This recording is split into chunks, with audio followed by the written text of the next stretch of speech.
But the most explosive and most publicized case centered around the kidnapping, torture, and beheading of a wide-eyed, freckle-faced little boy named Adam Walsh. I always say if you could have ordered a son out of a catalog, that would be the little boy you would order. And I loved him more than anything in the world. John Walsh and his wife Reve have replayed that day over and over. One moment, Adam is playing video games at a Sears store. The next minute, he's gone, vanished. There were shoppers all around, even a security guard. It was the middle of the day, yet no one really saw much of anything. Unfortunately, none of them panned out, and we really don't think we have a good, solid witness that saw what happened to Adam. The sun went down, the store closed, and Adam was nowhere to be found. Reve put signs all over the car. Adam, we're still looking for you. Adam, please stay here, anything. And, you know, when nightfall came, it was unbearable because now it wasn't light out anymore. And that's when the harsh reality comes in that your things are not going the right way. It's unbearable. A massive search was launched.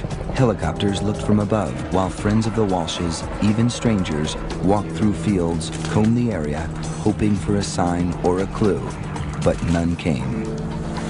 We'd appreciate anyone with any information about him or have seen him or think they saw him to please call the Hollywood police. Where was Adam? It would be a while before this man would say he knew where Adam was, and the others too. Was it possible? Could one man be the common thread between all these murders? Locked in a prison cell for burning down 2 buildings, a 2-bit arsonist in Florida, a man named Otis Toole, began confessing to murder. Confessing to killing the women in Bonifay, the sheriff's father, even the brutal slaying of 6-year-old Adam Walsh. Was he really capable of such heinous acts? According to local lore in Jacksonville, Florida, Toole's hometown, as a young boy, he could be found wandering among the tombstones, digging for bones, doing the devil's work. After his mother died, a 34-year-old Toole would sometimes sleep on her grave. I really got into devil worship all the way. When he's asked about his crimes, he moves as in a trance and then gleefully confesses to murder. Some of them's been cut wide open, and some of them's been with a head, arms, and legs, and all that cut up. Detectives searched his face looking for a sign of the rottenness inside, looked into his eyes, and swore they saw Satan himself. Toole was trouble with a capital T, and trouble seems to always find trouble. So it was no real surprise when he hooked up with a convicted murderer, Henry Lee Lucas.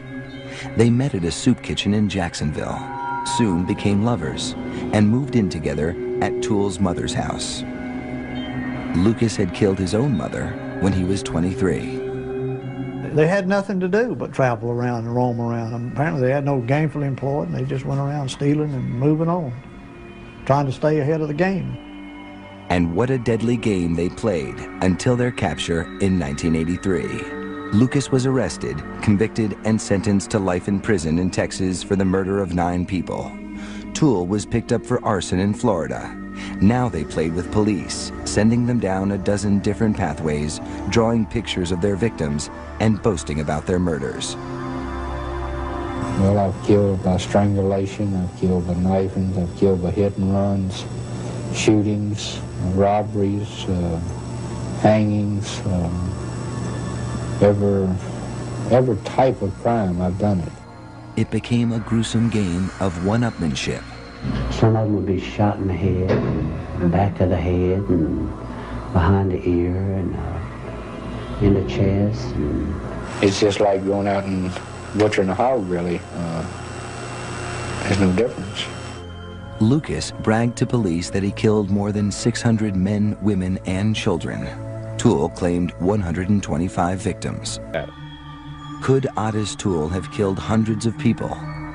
And what about Adam Walsh? Was this self-professed serial killer the face behind Florida's most famous murder mystery?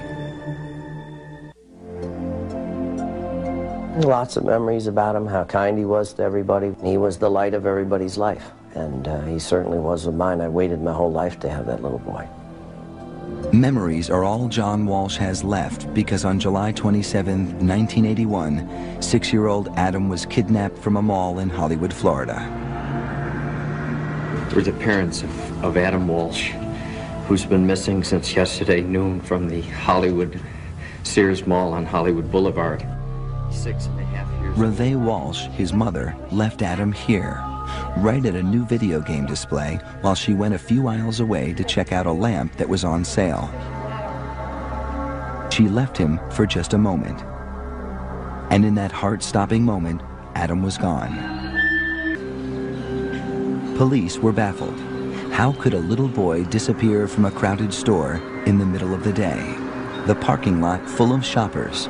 The police station just across the street. Who could pull off such a crime and not leave a single clue behind? Then, 2 weeks later, a grisly discovery. The worst that we could have imagined happened. Adam's head was found in a canal about 125 miles north of the mall.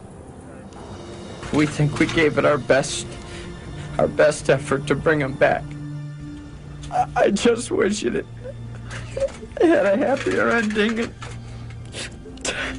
Adam evidently was too good for this world. He was much greater than this world. What kind of a monster could commit such a wicked act? 2 years later, a two-bit arsonist behind bars for burning down a couple of buildings in Jacksonville, Florida, would drop a bombshell.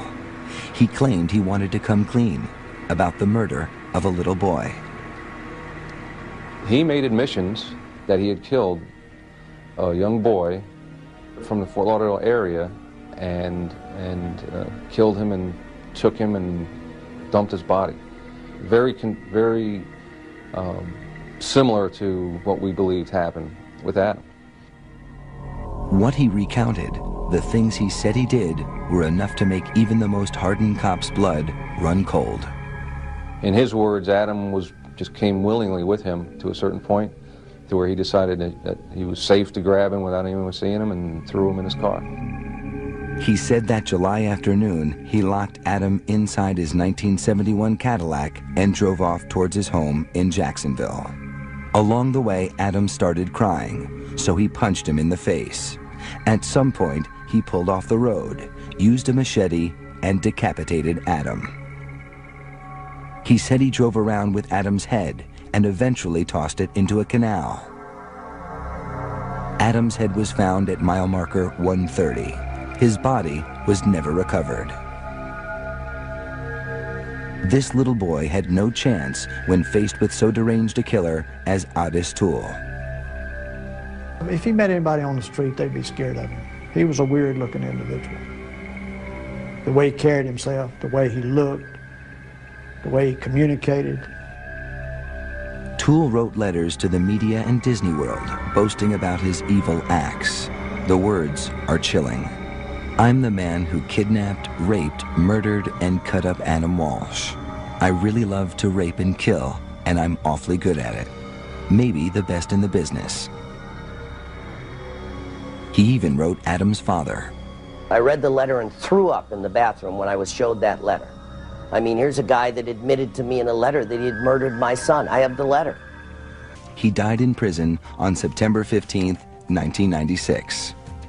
Otis Toole deserved the horrible death that he got. He should have had a worse death, and I hope he burns in hell for the rest of his life. On a summer day, Adam Walsh was taken and brutally murdered.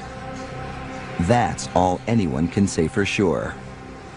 Who killed Adam Walsh remains a mystery.